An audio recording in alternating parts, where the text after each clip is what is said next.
अज़ियत की तीसरी पेशन गोई। मुकद्दस मरकस की अंजील उसका 10 बाब 32 ता 34 आयात तक।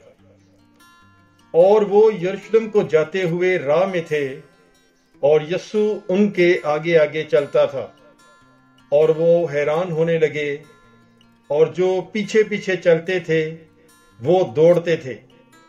बस वो उन 12 को फिर साथ लेकर उन्हें बताने लगा कि मुझ पर क्या क्या होने वाला है।